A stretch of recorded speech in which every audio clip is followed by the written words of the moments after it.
Welcome, friend. Follow me. We're going somewhere dark, somewhere dangerous. There's no telling what horrors we might find. Are you afraid? Good. Now you are ready to enter the Warning Woods.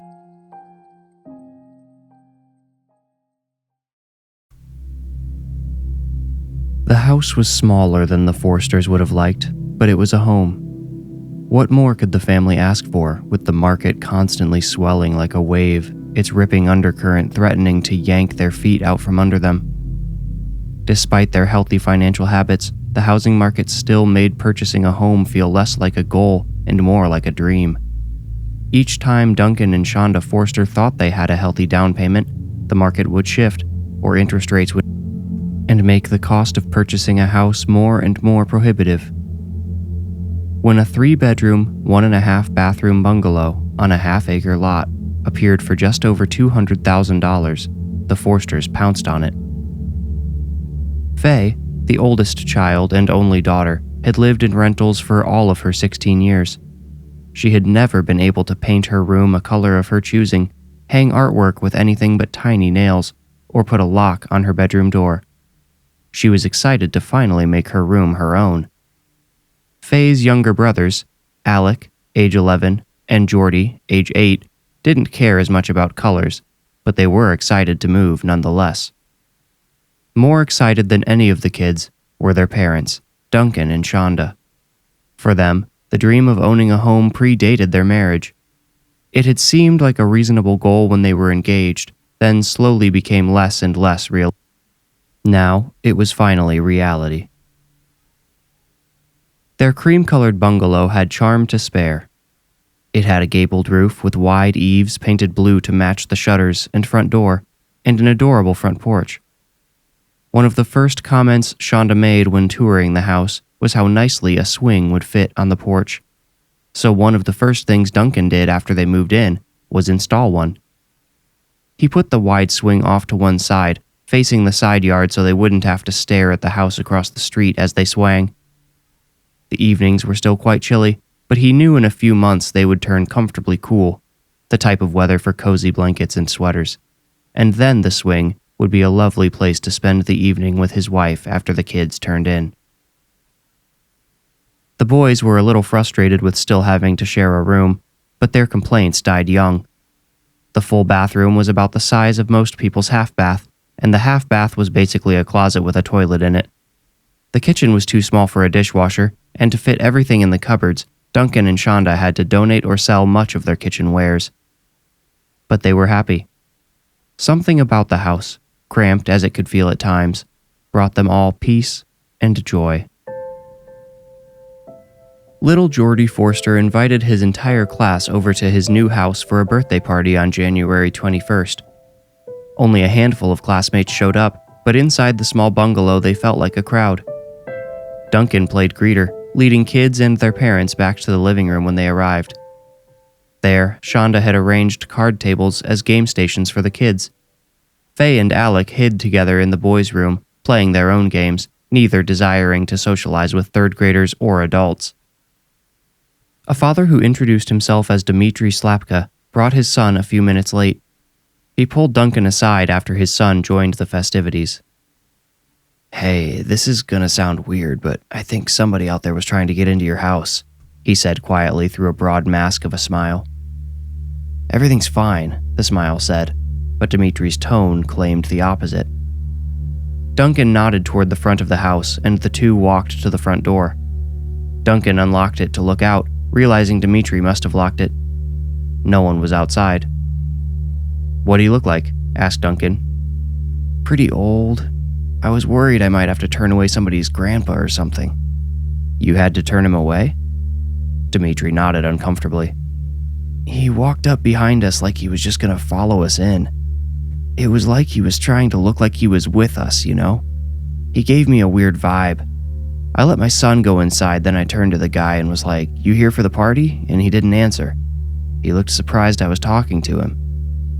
"Where'd he go?" Duncan asked. "Well, I'm not totally sure. I gave him a second to explain, so not to be rude to the guy, but he didn't say anything, so I shut and locked the door on him."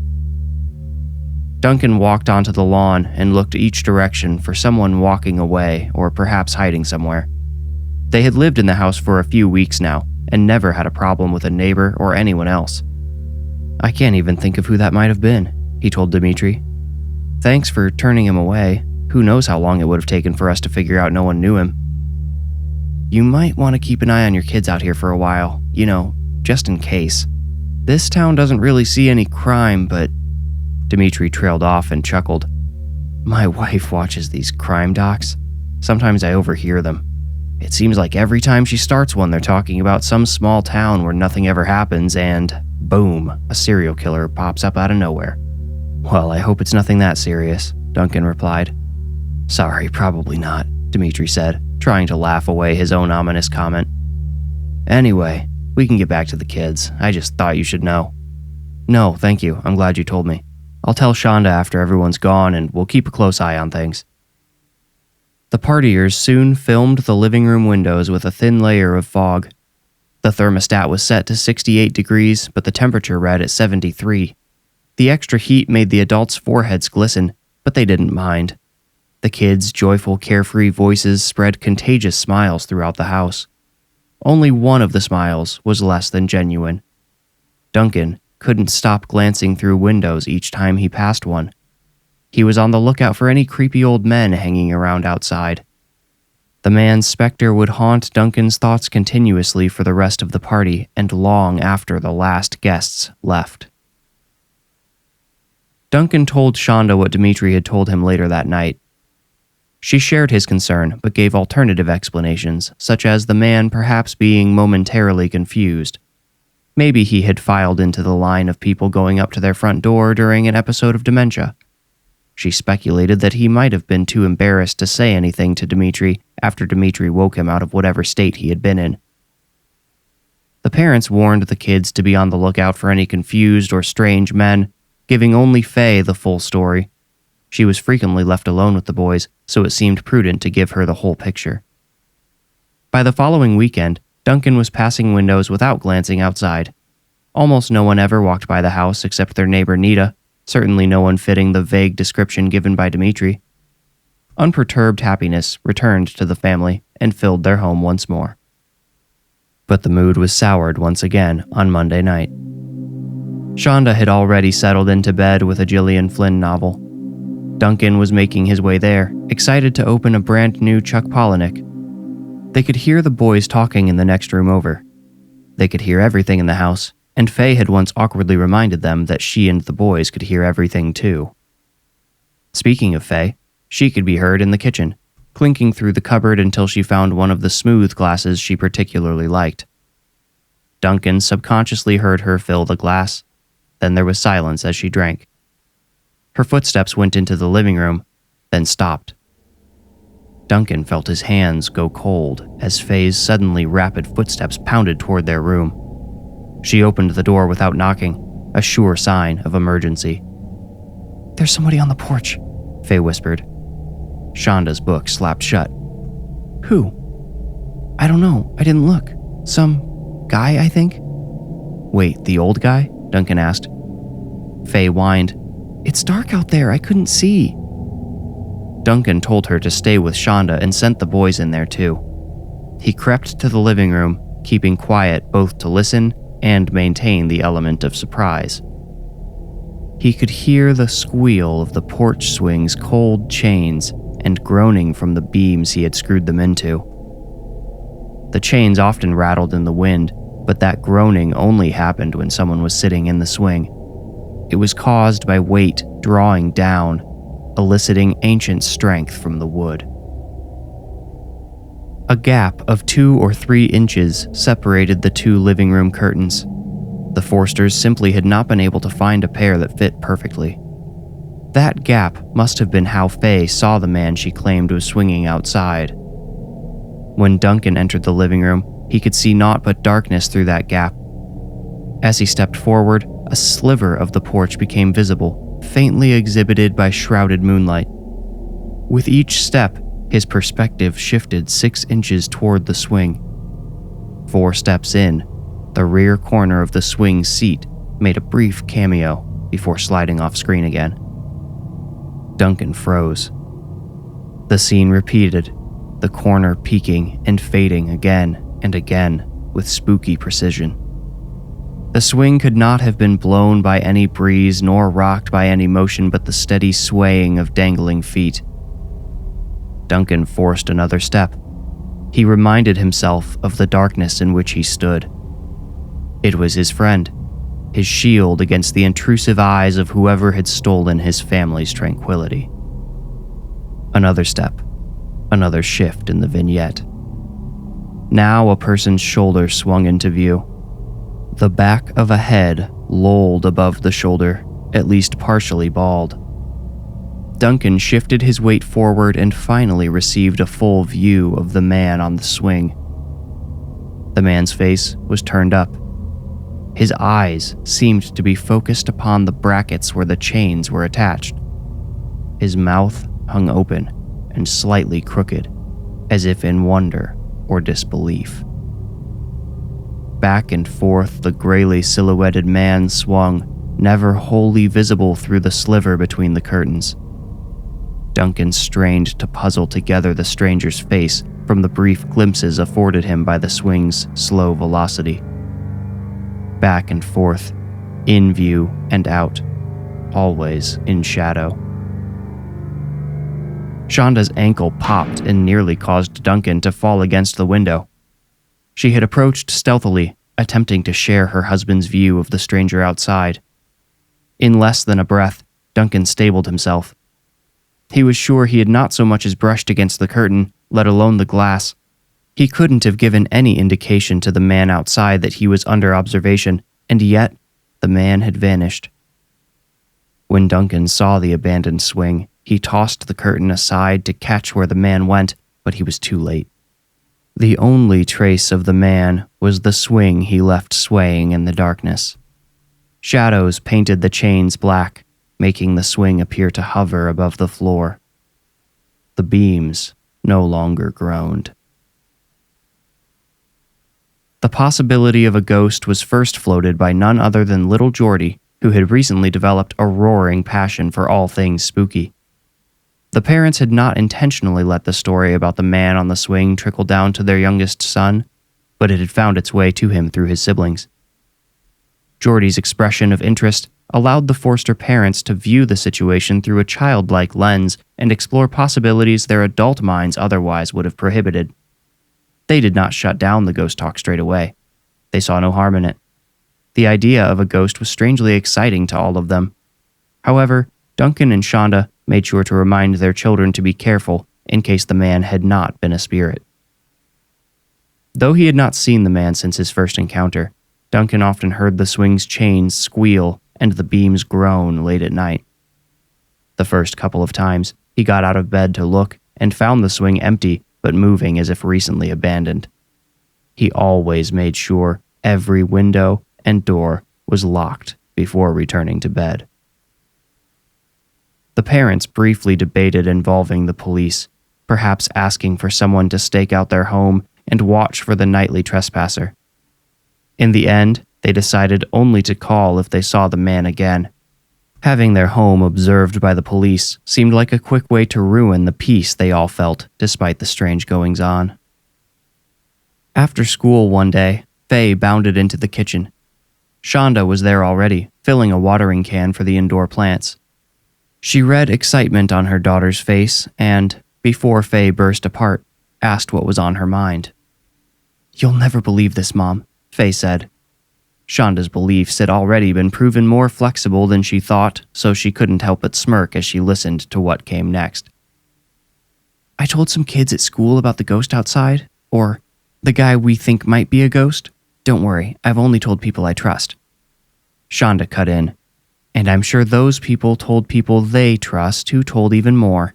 I went to high school once too, you know." Faye rolled her eyes. "Okay, yeah, maybe.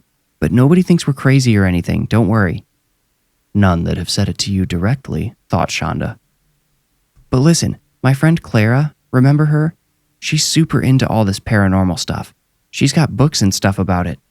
She lent me one that she thinks might help us with our ghost." "Oh, really?" Shonda asked playfully. but she was surprised at her own impatience while Faye fished the book out of her backpack. Perhaps all she wanted was validation, a reason to believe she and her family were not on the road to Crazy Town after all. Shonda expected Faye to produce some leather-bound monstrosity, probably because she had watched too many horror movies in the 80s and 90s, but Faye's book looked perfectly ordinary. Its red binding and formal font made it look like something you would find in a church library. A photo of the author dominated the back cover. Shonda thought she looked a little like Barbra Streisand. Anyhow, there wasn't anything particularly creepy about the woman. She didn't look insane. Shonda took the book from her daughter and started combing the pages right there in the kitchen. Faye let her look and went through the house watering the plants herself. When she returned to the kitchen, her mother closed the book and put it under the wing of her arm. "Thank you," Shonda said. "Do you mind if I hold on to this? Or do you think your friend would mind?"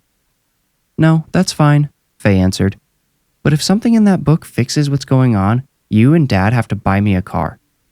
Shonda grinned sarcastically and said, "Maybe we'll get one for your friend, huh?" That night, Shonda prevented Duncan from getting ready for bed. She showed him the book and opened it on the bed to a page she had marked. It contained a simple communication ritual. The text claimed the ritual to be harmless, since it did not summon, but rather opened communication with spirits who were already present. Duncan pushed the book back to her after looking over the page. "Please, I don't want to do it alone," Shonda begged. "The fact that you'd want to do it at all bothers me more than the ghost. Maybe this has gone too far," Duncan whispered low. Shonda argued, "Wouldn't it be worth it for the chance it might keep the kids safe?" Duncan replied, "Haven't you seen them lately? They're happier than I've ever seen them before. And you know what? So am I. I think you are too. I don't feel like we're in any danger. That's why when you and the kids start going on about ghosts, I play along. Because it's fun, get it? Because we're bonding over something strange and exciting, but safe. Taking it to this level, though, I just don't know. I don't think whatever it is something we need to be messing around with and trying to summon." "It's not summoning. It says so right here," Shonda burst, reopening the book. "Well, you know what I mean. I'm not sacrificing rats or, oh, stop it, there's no animal sacrifice in this ritual. It's more like a prayer." "But instead of God, we're praying to a dead guy?" Duncan's eyes bore into hers, as if they could inject sanity into her mind. Shonda shrugged. "If thinking about it that way helps you sleep at night." Duncan snorted, choking back laughter. Shonda broke her smug character as well, stifling her own cackles with the back of her hand. Their eyes met again, then Duncan's dropped. "So, we just say a few words and, what, listen?" he asked tamely. Shonda reached forward and groped his fingers into her palm. "Don't forget we have to hold hands," she said, pointing with her other hand to an italicized line on the page. Duncan let her lead him to the porch. This is Miles. I hate to interrupt, but this would be a great time to hit the like button and subscribe to my channel if you haven't already. I promise you won't regret it. Now, for the rest of the story. The air outside tasted dry and smelled of chimney smoke. It was still and quiet enough that they could have heard a whisper from a mile away. Duncan sat on the swing and encouraged his suddenly hesitant wife to fill the space next to him with a gentle smile. She looked at the windows of the surrounding houses, making sure none of their neighbors were watching, then sat. Duncan and Shonda's slippered toes rested on the boards below them, but neither pushed the swing nor rocked it. They only sat, waiting to see what might happen absent provocation. It was approximately the same time the swing usually started moving on its own. "You gonna start this or what?" Duncan finally asked, his forcedly casual tone making him sound like a nervous adolescent. Shonda situated the book in her lap and traced its sentences with her thumb until she landed on the passage she was looking for. Her hand slipped into Duncan's gently this time, and he squeezed. "We need to stay connected the whole time," she said. "Our bodies will be like antennas and anchors at the same time. If you feel scared, just focus on my hand. Think about how it feels. Give it a squeeze." "Okay," Duncan said. He settled in and caused the swing to rock gently. Shonda breathed in icy air, tilted her head back, then lowered her face toward the open book in her lap. "To the spirit or spirits present, we greet you. We come to you with good intentions. We wish only to commune in—" Shonda trailed off as the swing pulled backwards. She thought Duncan must have shifted again and caused the faint motion, but she hadn't felt him move. "We wish only to commune in peace," she continued. "My name is Shonda Forster." She nudged Duncan. "I'm Duncan," he said, sounding unsure of his own name. "You are welcome to appear to us or otherwise make yourself known. However, we ask that you do not touch us or follow us from this place." "Are you doing that?" Duncan asked, referring to the same light swinging Shonda had attributed to him. It was so dark Duncan didn't see her shake her head, only felt her hair bouncing against his shoulder. He said, "Sit still for a minute. Like, don't move at all. I won't either." They sat, gripping each other's fingers, waiting for the swing to slow. But against gravity, against any physics they knew, the swing continued to rock. The chains squealed. The beams groaned. "You're really not doing that?" Duncan asked. Shonda ignored him. "Can you tell us who you are?" she asked the open air. A warmth resonated between their clasped hands. Duncan flinched and almost withdrew his hand, but Shonda gripped his fingers before they disconnected. The swing accelerated. "Stop moving again," Duncan said. "I'm not moving at all," replied Shonda. "I think he's giving us the best answer he can." An image of the man he had seen through the curtains flashed into Duncan's mind. He pictured him standing behind them with that vacant look, mouth hung open, pushing the swing. He asked, "Are you the guy who keeps coming up here at night?" The husband and wife exchanged uncomfortable glances as the swing accelerated by yet another increment. "Are you—" "No, I am not doing this," Shonda hissed. Then, more excitedly to herself, "Maybe that's how this works." "Why do you keep coming here?" Duncan asked the spirit. Shonda said, "No, it doesn't work that way. You have to ask yes or no questions. That's the only way he can answer." Duncan said, "Okay. Did you try coming to our son's birthday party a few weeks ago?" The swing slowed slightly, but kept moving.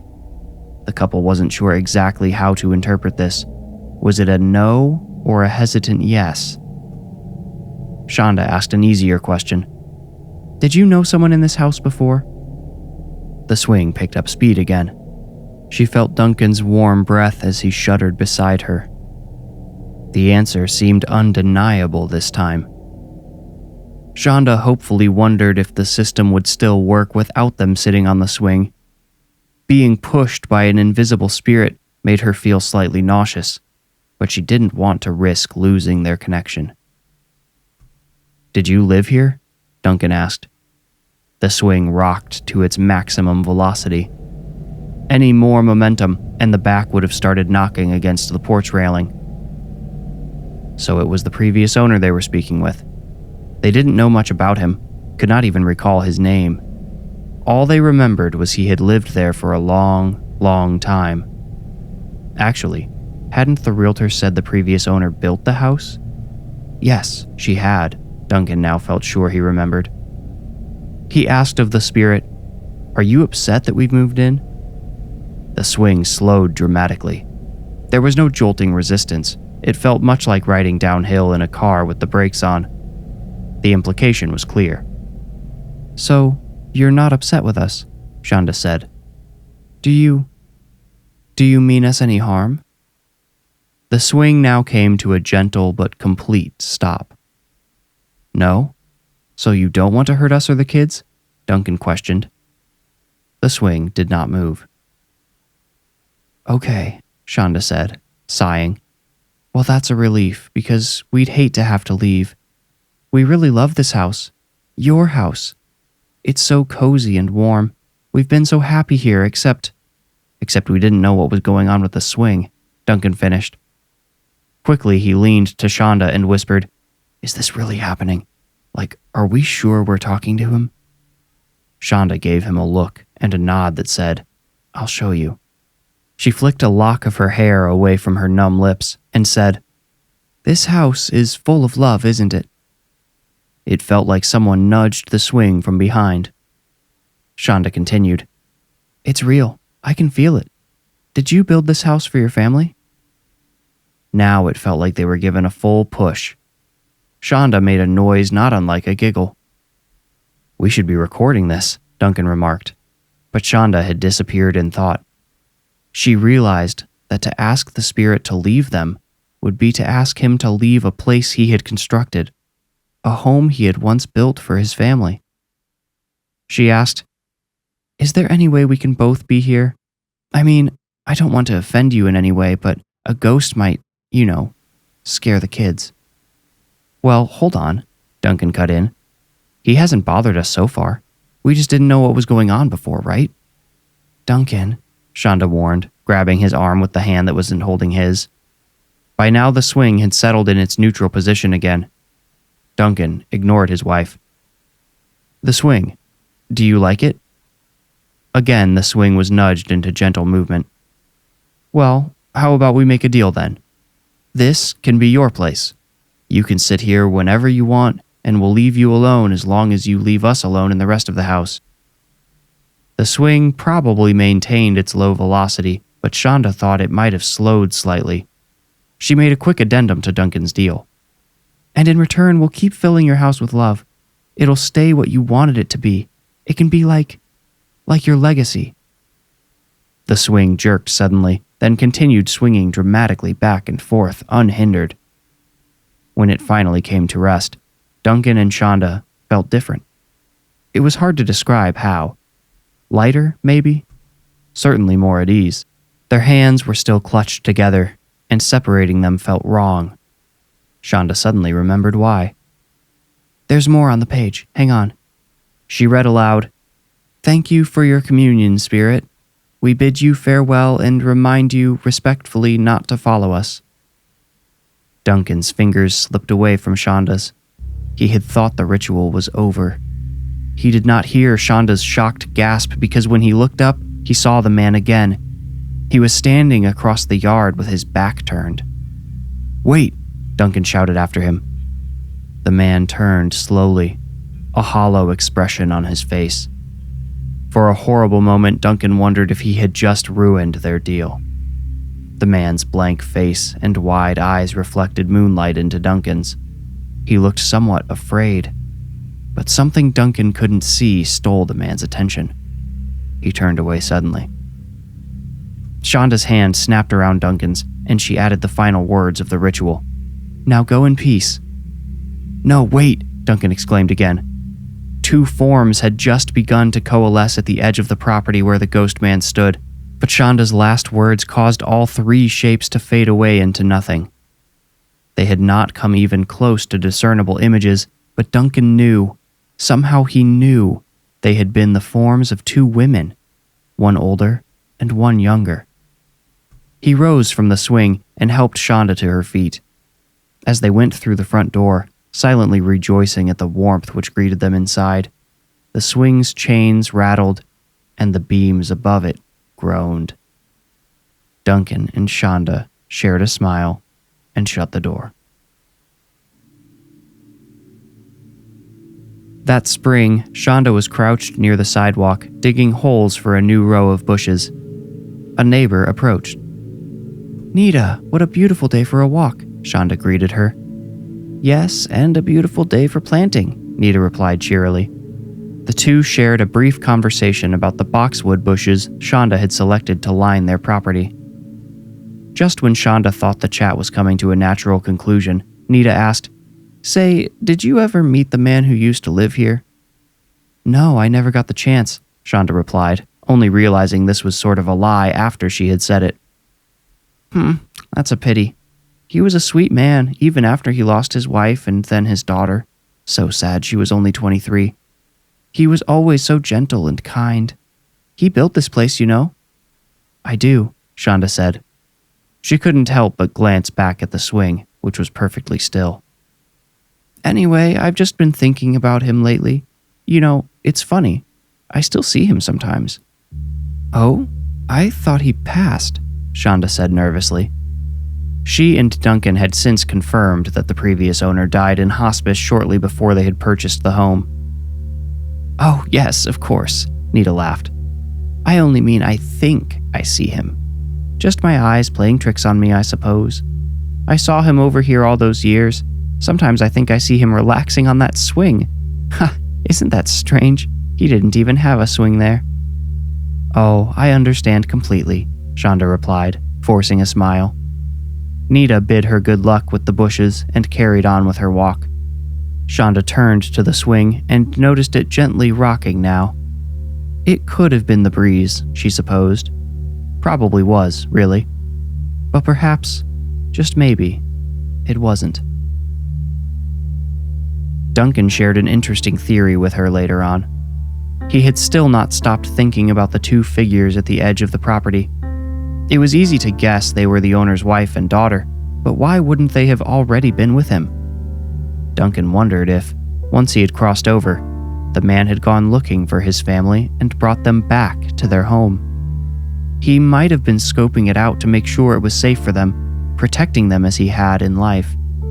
Shonda wanted badly to go outside and ask the man, or perhaps the whole family, if this was true, but Duncan reminded her about the terms of their deal. "The life they lived is what filled this place with the love we're sharing now," Duncan said. "Let's just let them be at peace."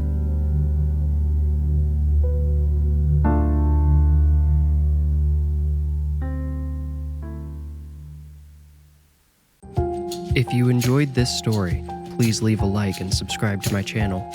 You will get a new story every week if you do. If you feel ready, meet me here next week for another journey into the Warning Woods. Thank you for listening.